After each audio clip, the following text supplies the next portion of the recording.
Olá, muito boa noite. Começa agora o Jornal da RDC desta quarta-feira. E você confere agora as principais notícias desta quarta-feira.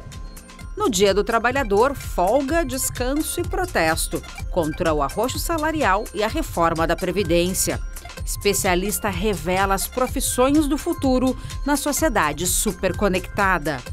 Mulheres empreendedoras. Mães abrem o próprio negócio depois da maternidade. Os gols da dupla Grenal pelo Campeonato Brasileiro. O tempo. Fique conosco, o Rio Grande se conecta aqui.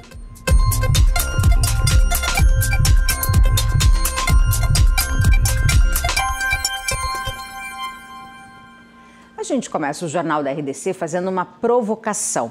Você conhece algum datilógrafo em atividade? Ou um operador de telex ou de mimeógrafo? A tecnologia fez com que muitas profissões deixassem de existir. Em contrapartida, novas atividades ainda vão surgir. No Dia do Trabalho, a gente ouviu um especialista para saber quais são as profissões do futuro. Jorge Elias é professor da Escola de Negócios da PUC e consultor empresarial. Em uma pesquisa realizada por ele, o professor dividiu nossa sociedade em 5 fases: caça, agrária, industrial, da informação e a atual, a sociedade 5.0, a sociedade superconectada. O fio condutor da sociedade 1.0, 2.0, 3.0, 4.0, 5.0 e, quiçá, outras sociedades mais adiante, é a tecnologia. A união da tecnologia com algumas necessidades geram valências novas. O professor relaciona 5 profissionais do futuro. Bioinformacionista. Bio é vida, informação, e ista é aquele especialista em. Alguém que conhece muito bem genética e conhece muito bem a biologia nos predicados da plantas para fazer algumas questões medicinais para a solução da saúde no futuro.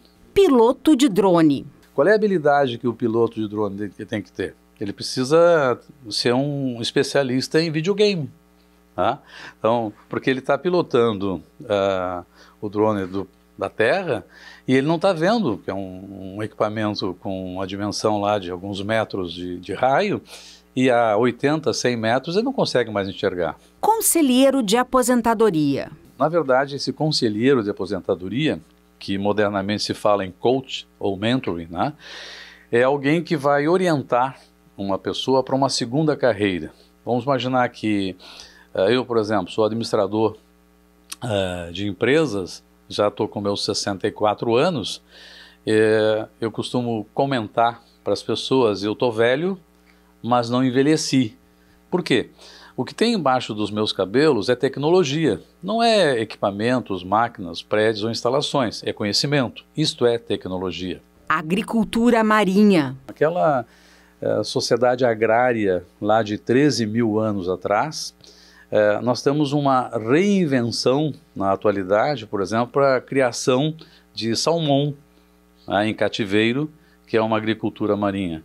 E se nós não fizermos isso, nós não vamos ter como alimentar 7 bilhões de habitantes. Ecorrelações. É alguém que se comunica, tá?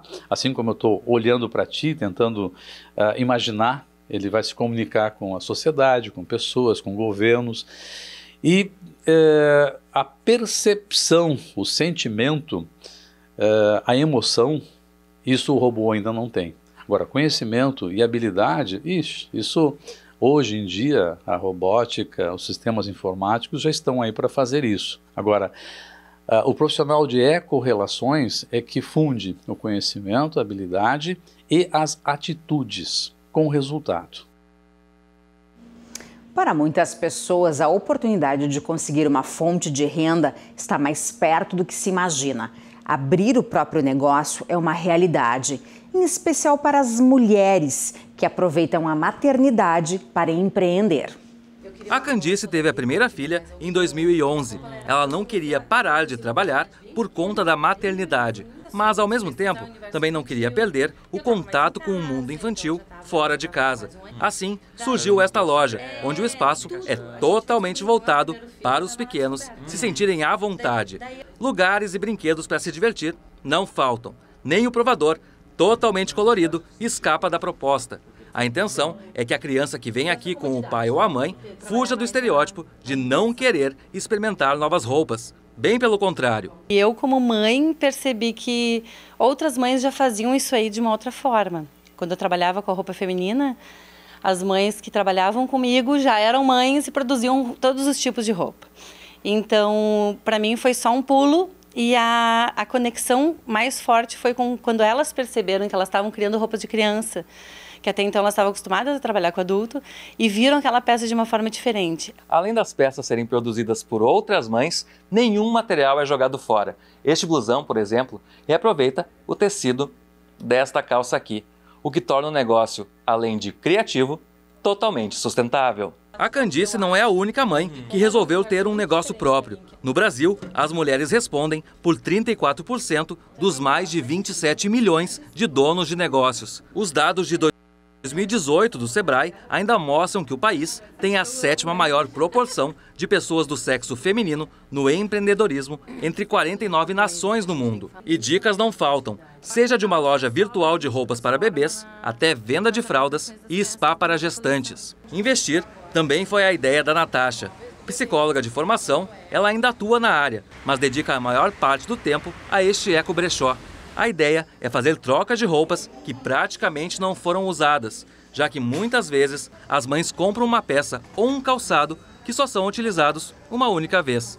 Principalmente nos menorzinhos, uma vez que do recém-nascido até os primeiros anos de idade, a troca de roupas é constante. Nasceu literalmente da maternidade, em função de meu bebê ser muito grande, em torno de 1 ano ele trocou de 5 numerações, então assim, era um troca-troca de roupa, a gente não dava conta, quando achava que ainda estava servindo já não servia mais, e então a gente pegou e começou a fazer trocas dentro do condomínio, onde tem muitas mãezinhas que também tinham filhos pequenos, e a partir daí a gente começou a ver que existia um nicho de negócio para fazer a coisa do consumo consciente, da troca de peças. Para negociar, é só levar peças de roupa que são trocadas na forma de um vale. Se quiser levar algo mais, é só pagar uma quantia extra, que varia de acordo com a peça. O negócio já existe há 4 anos. A gente promove, então, um consumo consciente, inclusive ensina os próprios filhos a fazer essa reutilização.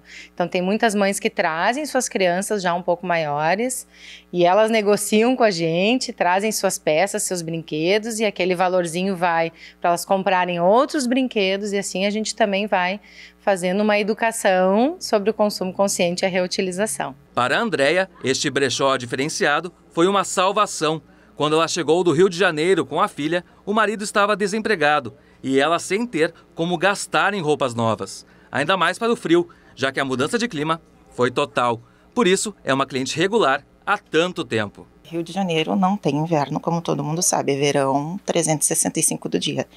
E nós estávamos numa situação bem difícil. Meu marido estava desempregado há 1 ano e passando. E o que fazer? Né? Eu, como uma criança de 3 anos, não tinha roupa de inverno e conheci o eco-brechó. Eu morava aqui do lado, num condomínio aqui do lado. Dei uma passadinha aqui e foi o que me salvou o inverno inteiro. E ficou verão, e ficou outro inverno, e ficou verão. Nem tudo é motivo para comemorar neste Dia do Trabalhador. Centrais sindicais se reuniram na capital para protestar contra a reforma da Previdência. A Central Única dos Trabalhadores no Rio Grande do Sul e outras entidades sindicais realizaram um ato unificado neste 1º de maio. Os manifestantes protestaram contra a reforma da Previdência que tramita na Câmara dos Deputados. Hoje, 1º de maio, que a gente está defendendo o nosso direito a nos aposentar com dignidade. Esse 1º de maio tem essa marca hoje de defesa incondicional da aposentadoria dos trabalhadores, porque a reforma que está sendo foi projetada e já está tramitando no Congresso Nacional, ela é uma reforma que vai desmontar toda a Previdência Pública. pública, não vai existir mais previdência pública, vai existir os fundos de capitalização e quem tiver dinheiro vai se aposentar bem e quem não tiver dinheiro vai se aposentar mal. Nós estamos vivendo uma realidade hoje que visa destruir os direitos dos trabalhadores para que a gente possa voltar a um sentido mais contemporâneo de escravidão. Então, a proposta desse ato em si é poder agregar esses trabalhadores para que eles possam responder à altura à desaprovação desse projeto de governo, dessas propostas que visam tirar os nossos direitos para poder aliviar os patrões. No dia 15 de maio deve haver um novo ato em defesa da educação e da reforma da Previdência. Para a Vitória, a reforma da Previdência ataca diretamente os estudantes e por isso é importante a união junto às centrais sindicais. No momento que propõe, por exemplo, que aumente a idade mínima, né, tanto dos homens e mulheres, em algum momento a gente também precisa se aposentar. Então a gente está aqui para deixar claro que a juventude também é contra essa proposta, que não é uma pauta só dos trabalhadores. Os líderes sindicais estão programando uma greve geral para o dia 14 de junho, em meio ao avanço da reforma no Congresso. Os professores estaduais vão paralisar as atividades e realizar protestos a partir de amanhã. Centenas de escolas gaúchas não devem abrir as portas por conta da manifestação. Este já é o 41º mês de salários atrasados e parcelados. A categoria teve reunião com o governador Eduardo Leite com um pedido de quase 29% de reparo nos vencimentos.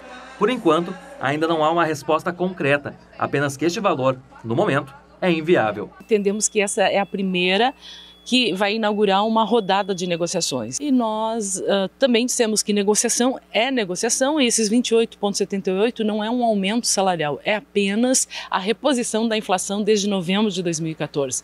Afinal, nós estamos com nossos salários atrasados, estamos com nossos salários congelados desde novembro de 2014, sendo que o salário dos educadores do Rio Grande do Sul é o pior salário do Brasil. Uma próxima reunião com o governo está marcada para o dia 13 de maio. Além do reajuste, a categoria pede mais contratações via concurso. Em todo o estado, são 42 mil professores contratados, mas ainda faltam educadores. Nós sabemos, assim, que faltam muitos professores, porque o que o governo do estado está fazendo é retirar professores que estão em setores, biblioteca, coordenação, supervisão, o governo está colocando todos na sala de aula. Nós entendemos que a sala de aula é uma prioridade. Agora, nenhuma escola deve funcionar sem ter uma biblioteca. Nenhuma escola deve funcionar sem ter uma supervisão pedagógica. E nesta quinta-feira, centenas de escolas de todo o estado vão parar as atividades. Aqui no Colégio Júlio de Castilhos, o Julinho, vai ocorrer uma das principais mobilizações a partir das 10 horas da manhã. A paralisação foi combinada em Assembleia Geral da categoria, que determinou o cruzar de braços do primeiro dia útil de cada mês, sempre que o governo atrasar ou parcelar os salários. E também dia 13 vai haver um horário reduzido nas escolas e a partir disso, a partir do horário do recreio, vai haver debate nas escolas com os alunos, colocando a situação dos educadores e também sobre a questão da reforma da Previdência. O Dia do Trabalhador e os protestos na capital e também no interior são assunto para o nosso comentarista de política, Guilherme Macalossi. Boa noite. Boa noite, Carla. Tudo bem? Tudo bem. Boa noite a todo o público da RDC. Eu assisti a algumas das manifestações e até passei por uma ali na Orla do Guaíba hoje, pela tarde. Não tinha muita gente, né? Tava meio murcho, assim, a manifestação. Disseram que vão entrar em greve geral, disseram que são contra a reforma da Previdência. Vi várias bandeiras políticas lá, bandeiras partidárias. Então me parece que a manifestação tinha cara e tinha jeito de ser essencialmente de oposição. E hoje, numa manifestação nas centrais sindicais lá de São Paulo, Paulinho da Força disse que o Centrão quer aprovar uma reforma que não garanta a reeleição do Bolsonaro. Então veja só o tipo de articulação que essa gente está fazendo, né? Agora, a questão que fica aqui é a seguinte, são a favor do quê? São a favor de taxar, por exemplo, de cobrar os inadimplentes? Vão cobrar quem? A VASP? A Varig? Porque boa parte dos inadimplentes com a Previdência são parte de massas falidas que simplesmente não tem como cobrar. Vão cobrar os isentos, as isenções tributárias. Então vão cobrar hospitais, porque as entidades filantrópicas estão nessa lista. O problema da Previdência é complexo e as soluções não são fáceis. Agora, me admira muito que muitos políticos estejam utilizando a manifestação, que deve ser exercida no seu direito mais pleno, como forma de fazer politicagem barata. E o senhor Paulinho da Força, de quem eu não duvido de nada, escancarou isso muito claramente nesse dia 1º de maio. E com relação aos professores, eu me compadeço da situação dos professores aqui do Rio Grande do Sul. Nós sabemos, os professores ganham mal, ganham parcelado, é uma desgraça a situação deles. Mas eu quero só antecipar uma coisa para os dirigentes do CEPERGS. Vocês não vão obter esse aumento. Me desculpe, mas não vão. Eu não estou aqui torcendo para que não recebam. Né? Eu não estou aqui torcendo para que não ganhem. Mas não vão. Por quê? Porque não tem dinheiro. Não tem dinheiro. O governo do Estado simplesmente não tem recursos. O governo do Estado precisa garantir, para pagar em dia o funcionalismo, ele precisa garantir a repactuação da dívida com a União.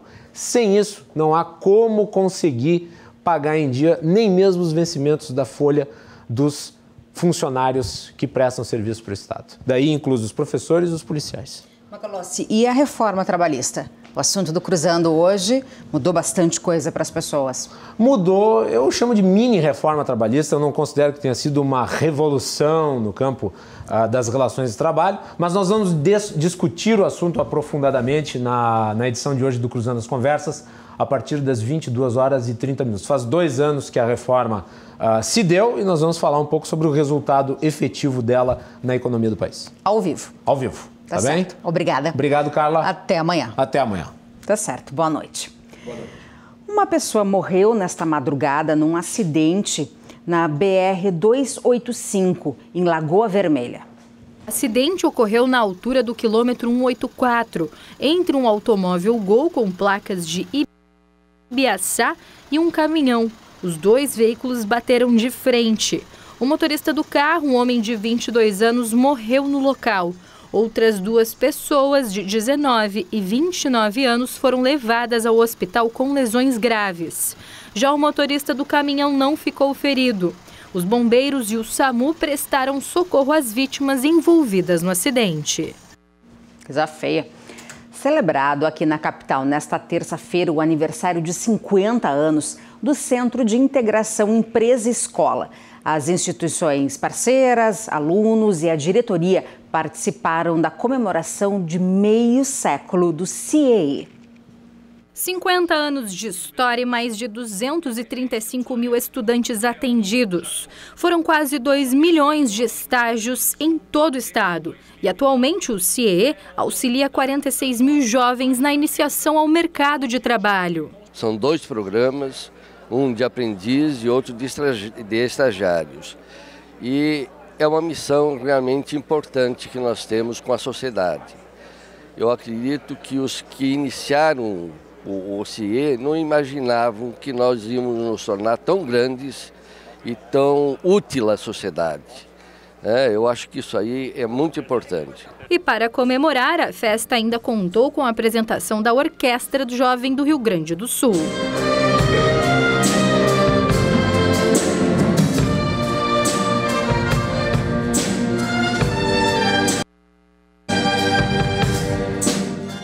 Rápido intervalo e na volta você vai ver a previsão do tempo e o comentário ao vivo do Ribeiro Neto sobre a segunda rodada do Brasileirão. Nós já voltamos.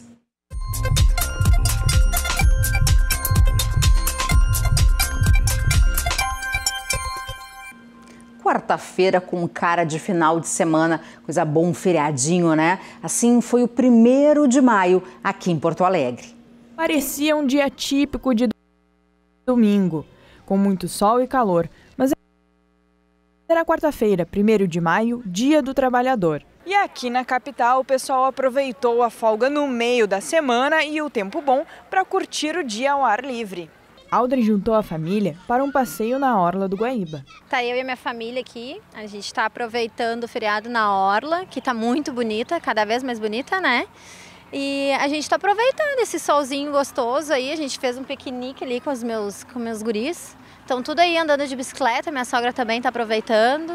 e estamos aí, aproveitando. Na Redenção, Bárbara comemorou o seu aniversário com um piquenique. Eu convidei todo mundo, daí vai vir amigos, família, daí a gente veio aqui comemorar meu aniversário. Ah, bom, então vamos direto para Ribeirão Neto com as notícias do futebol. O Internacional venceu o Flamengo por 2-1. Já o Grêmio empatou com o Avaí fora de casa. Ribeirão Neto vai chegar aqui para conversar comigo e me contar como é que foi essa rodada. Boa noite, querido, tudo bem? Bons resultados? Pois é, eu não vou cumprir aquilo que eu tinha combinado com você. Eu queria chegar aqui e dizer, que legal, a dupla se recuperou. É metade. O Inter conseguiu a recuperação num baita jogo. Podemos botar os lances aí. E foi um jogo grande, tá? Aqueles jogos realmente de cachorro grande, sabe, Carla? Então, temos os lances aí, podemos botar os lances aí da vitória do Internacional numa belíssima tarde de feriado hoje no estádio Beira-Rio. No Beira-Rio, 4 horas da tarde, Isso, o Inter começou bem. Começou bem, tá aí, ó, podemos ver. Foi um jogo que se sabia ia ser bastante difícil. O Flamengo é uma equipe que não é só uma equipe cara, é uma equipe que tem bons talentos mesmo, né? Eu até diria que o Flamengo não é bicho-papão. Talvez porque o Abel não tenha conseguido ainda traduzir, né, o dinheiro investido pelo Clube Carioca na prática em termos de padrão de jogo. Mas o Internacional, esse gol aí foi fantástico, o gol do Guerreiro. O Guerreiro é aquele centroavante que realmente é o estilo matador. Ele tem poucas oportunidades. Se posiciona muito bem, foge da marcação. E faz o gol. Ele não perde a oportunidade, né? Ele teve 2 chances, na verdade, no jogo, 2 cabeçadas, ele meteu para dentro. Então, aí ele se justifica. Esse é o tipo de jogador que se justifica, né? É claro que o Flamengo levou perigo. Hoje o VAR esteve ao lado do Internacional, porque por 2 vezes o Flamengo botou nas redes do Colorado, mas o VAR acertou, né? E aí corrigiu. Ou houve alguma polêmica no teu ponto de vista? Não houve polêmica porque os lances eram bem claros para o VAR fazer. Mas evidentemente que precisou do VAR, né? Mas enfim, o mais importante é que foi feita a justiça, né? Assim como contra a Chapecoense o VAR ajudou o Inter a perder, hoje ajudou o Inter a ganhar. Ajudou é uma expressão porque não houve ajuda, houve a verdade. E para isso que o VAR existe, né? Tá aí, esse é um dos lances, Esse é um dos lances. A bola bateu no cotovelo do jogador do Flamengo e foi muito bem marcado pela arbitragem, anulando o que seria o gol do Flamengo. Agora, tem uma coisa que pode até preocupar, é que o Internacional, de novo, assim como aconteceu contra o Palestino, contra o River Plate, o Inter sai na frente e parece que amolece. Eu tenho brincado que dá um certo mandrake, né? E isso aconteceu de novo. Claro, eu não posso também desconhecer que o Flamengo é uma grande equipe e evidentemente que viria para cima do Internacional. Agora, o Inter parece que dá uma sonolência. E aí eu quero fazer um elogio ao Odair, que é tão criticado pela torcida, e incrível como o Odair não tem crédito com a torcida do Internacional. E é verdade, não tem mesmo, e só terá quando conquistar um título. Isso aí o próprio Odair deve saber, né? Mas o Odair mexeu no momento certo, quando está aí o gol de empate do Flamengo, quando o Flamengo tinha empatado, estava melhor no jogo, o Inter tinha perdido novamente intensidade, deu muito campo para o adversário, perdia a segunda bola, que foi o grande trunfo do time no primeiro tempo, e acabou o Internacional sucumbindo. E aí, com as trocas, a entrada do Paredes e também do Sarrafiori, que entraram bem, deram uma nova disposição, o Inter retomou a intensidade e aí partiu para a vitória, que nós vamos ver daqui a pouquinho, com um belíssimo gol do Sarrafiori num chute de fora da área. Então, o Sarrafiori agora perde o lance, o torcedor, o Sarrafiori e tal. Ainda não estava bem encaixado, né? Isso aí, não estava quente no jogo, né? Mas depois ele vai ver que essa é a outra bola do Guerreiro, e tá aí o gol do Internacional. O Sarrafiori bate de fora da área, bem no canto, e aí, meu amigo, né? O Internacional soma os primeiros 3 pontos no Campeonato Brasileiro, se recupera plenamente da competição. O empate do Palmeiras ajudou todo mundo, né? Porque o Palmeiras acabou se bem que o São Paulo está ganhando do Goiás, né? E o São Paulo é que vai disparar, mas o São Paulo não tem cacife para assustar. Agora, nem tudo são flores. Eu quero dizer para vocês no finalzinho do programa que o empate do Grêmio contra o Avaí, amanhã nós vamos ter os lances para mostrar para vocês, está na conta do Renato. Escalou mal, planejou mal e os jogadores executaram mal. Foi um dos piores jogos que eu vi na minha vida, do top 5. O primeiro tempo foi horrível, o Grêmio achou um gol numa cobrança de escanteio e pagou, porque não jogou nada, com um gol contra do Michel no final da partida.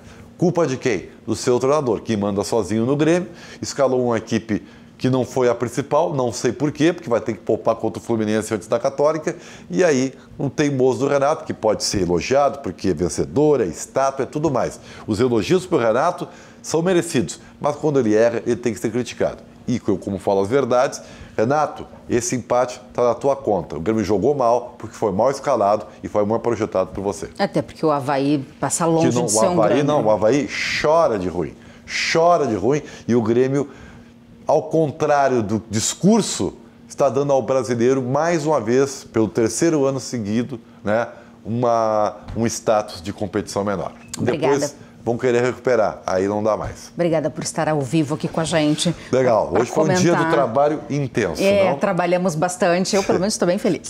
Que bom, é isso aí, hoje em dia temos que comemorar o trabalho, né? Bem, ficamos por aqui. O Jornal da RDC termina agora e você fica com mais notícias amanhã ao meio-dia no Rio Grande em Movimento, de novo com o Ribeiro Neto comentando os gols. E agora, ao vivo, você fica com o Cruzando as Conversas. Um abraço e até amanhã.